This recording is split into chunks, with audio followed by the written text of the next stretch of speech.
Nations rise and then fall. Fashion trends come in, then they go out. But one thing has remained constant. People like rolling dice. Let me show you how Dice Manor works. At the beginning of each turn, you're going to roll all the dice you have available. Then you're going to group those dice into matching numbers. So I have 2 6s, 2 5s, a 3, a 2, and a 1. And there are 3 things I could do with these dice now. The first thing is I could bid on one of these 6 properties out here. There'll always be a property at each number value, 1, 2, 3, 4, 5, 6. And to bid on a property, you just take a matching number and put it on that property. So I could put both my 6s right there. Or if I wanted to, I could put a 3 right there. One thing to know is that you can't split up your bid and leave a 6 here. You'd have to use all the numbers of one type. And then my opponent would go. They'd roll all their dice, and they could do the same thing. In this case, they could put these 2 6s in the library with me, but since I'm the first one to bid on that, I would actually still win the library. But they could, if they had an available switch here, this thing here lets you add or subtract 1 to a number. They could spend one of these, take this 5 and turn it into a 6, put this on top of the library. Now they're winning the library bid. The next time I roll, I only have 5 dice available, but I still roll everything I have available. And look at that, I rolled 2 6s. I could then come back and add 2 to my bid on the library, in which case I am winning the library again. Now, of course, players don't have to compete over just one spot. I could definitely on my turn take a 3 and bid down here. My opponent could then take their 5 and bid here. At the end of the turn, players will then take the tiles they acquired and add them to their manors, making sure the doors line up. Now at the beginning of the game, you start out with 7 dice, but there are actually 2 additional dice out here on the central board, which you can get by winning the advertising track. Let's say this was your roll. You could take these 3 5s here and bid on the advertisement track. Each round, the person who wins the advertisement track gets to do a couple things. One of them is move this house forward 2 spaces. When you move forward, you pick up all the victory points that you pass through. So in this case, 3 plus 3 is 6. But also for each dice you place onto the advertisement track, you get to move this dice here backwards that number of spaces. Now nothing happened this round, but let's say in a future round, Orange wins again and moves their house forward and it runs into this dice. If they ever make contact, the house and the dice, you pick up the dice and add it to your hand to roll in the future.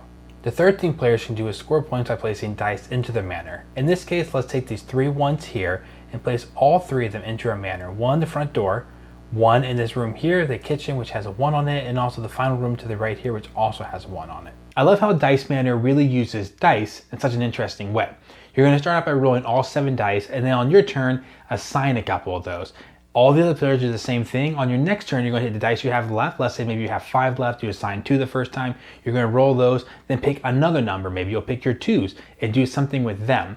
What's cool about this is it's not always beneficial to roll big groups of numbers, or necessarily even big groups of high numbers. You might even be using your dice in a way of saying, I rolled 4 4s, but I want to take 1 3 and put it right there, because you might want to see what another player does with their dice first. And if you have more dice left over to roll the end of the turn, you might be able to like jump in on a spot at the end of the time, jump in on a tile and claim one at the end of the round. So it's not necessarily this really straightforward high rolls are always rewarded, but it makes every turn really, really interesting. And just like lots of games I love to use dice rolling, this game, Castles of Burgundy, is a great example. The rolling of the dice can kind of help limit the options and focus you a little bit. Some games have so many options, it's a little overwhelming. With Dice Manor being a game, kind of a family weight game that's meant to be enjoyed by players of a lot of different ages, it really does that. When you roll your dice, it can kind of focus you in and say, well, I did get a set of 4. Maybe I should do the advertising. Or my set of 4, I should go for the number 4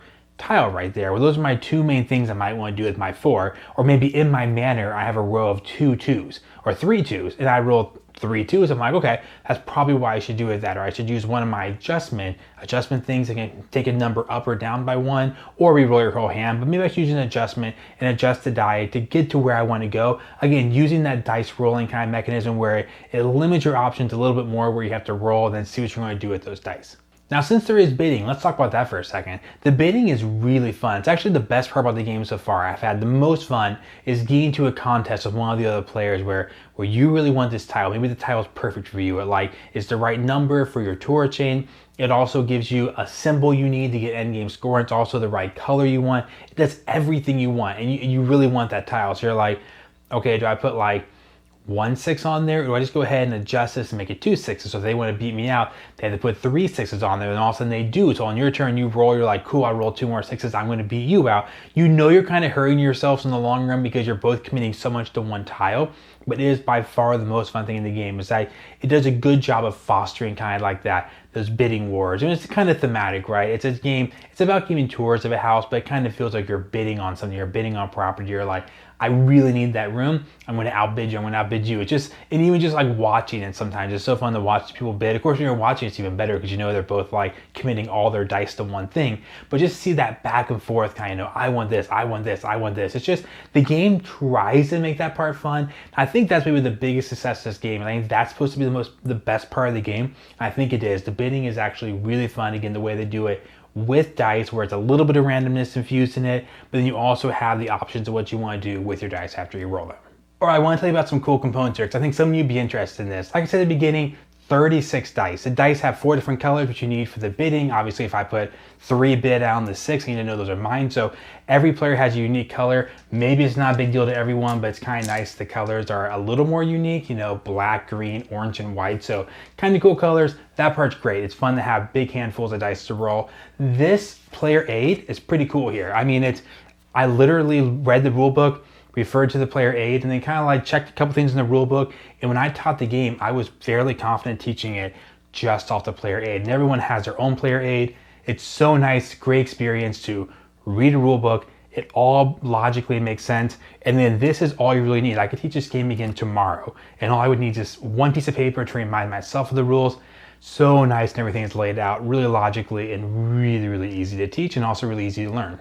These are the tiles you'll be laying down to your manor. I'm going to show you here because I know it's hard from the top-down camera sometimes to tell the size, but these are pretty good size. I know some games definitely have this, like, you're going to build your own little city or own house or whatever, and the pieces are so little, you're kind of feeding them together. Now, this is kind of nice. It's nice to reach out there and grab, like, my library. Then you're actually going to build, you get 4 or 5 or 6 or 7 of these throughout the game, you're going to have a pretty decent sized manor standing in front of you by the end. The score tracker does everyone's favorite thing, and that's having little tiny recessed holes here, so if it gets bumped, you don't ruin your entire game. But actually they slot into here. I don't know if you can see that one on the camera, but they slot in and hold in place really well. It might have been nice if these were also recessed, because I had this get bumped one time. It's kind of hard to retroactively go back and figure out where your house was on. But one thing I want to mention really quick, really cool, these 2 pieces slot together and form your center player board. But also for those of you who are only accept the highest quality components, the very first time I did this and I took it apart, it kind of gets jammed, and the bottom of this,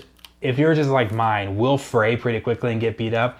It doesn't bother me. I mean, it's going to fray. It's not a huge deal, but if it really bothers you, so you know, it's going to get a little beat up on the corner here. It's a good fit, but just get cardboard sliding against cardboard.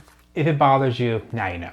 It really does take, when I played it 4 players and taught new people, it took less than an hour. So the length of the game is not even going to become this huge, massive game. Of course, if you play with lower player counts or once everyone knows the rules, I would expect to get that down to like a 30, 40-minute game. So really good length for kind of that family game. I really only have a couple negative things to say about the game, and one of them is player count. I think it's the nature of a bidding game, like, ooh, I did this, what'd you do? I want to bid for that too. Third player, I want to bid for a different thing. Okay, maybe I should kind of go for that different thing. That dynamic you get with a group in a bidding game, I think just works better at 3 or 4 players. I think 4 players is ideal because it's not that long of a game. So I think actually works better with more players.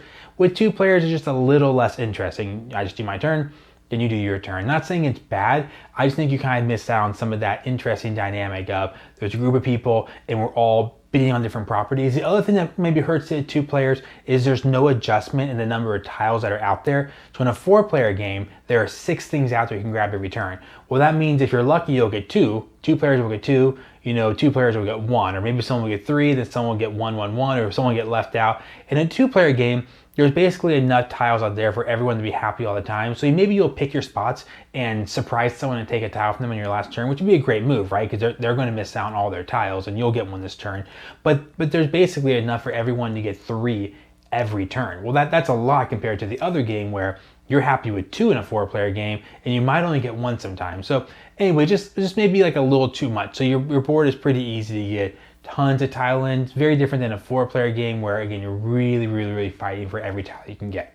Really, the only other negative I have to say about the game is I felt there's a little too much emphasis put on bonus score at the end of the game. So at the end of the game, there are bonus points for having the most reds, for example. So if you have the most red, you get 12 bonus points. If you have the second most red, you get 6. Most blues, 12 bonus points. Second most blues, 6 bonus points. So there's also bonus points for having the largest manor. You have the most tiles, you get 12 bonus points. Second place, 6. There's also bonus points for having 1 of each of the 6. So you can get 1 of each of the 6 types.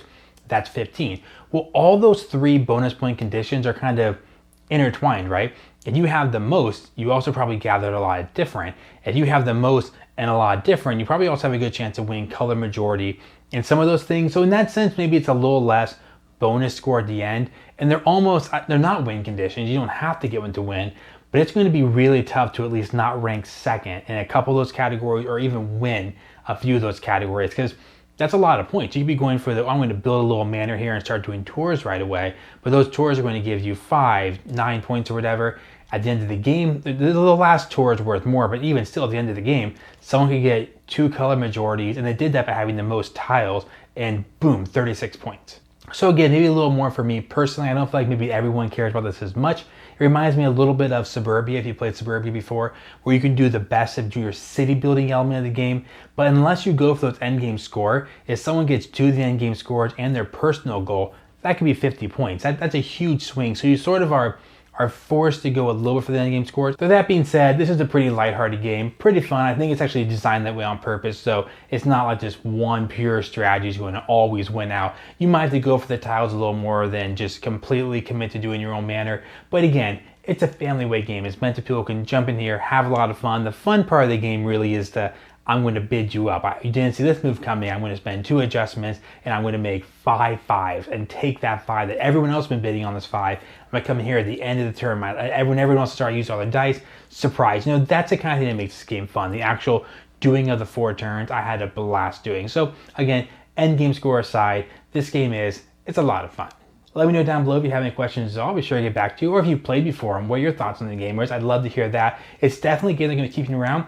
I'm going to teach a few more people. It's fun to play the game. It's kind of that not so short. It's just a 15-minute filler. Has a little more meat to it, being kind of that 30-minute range, but just a lot of fun to play and a lot of fun to teach. And of course, if you found this video enjoyable, hit that like button down below. Also, subscribe to the channel. See more videos like this. Also, lots of playthroughs, some solos and some group playthroughs. See you then.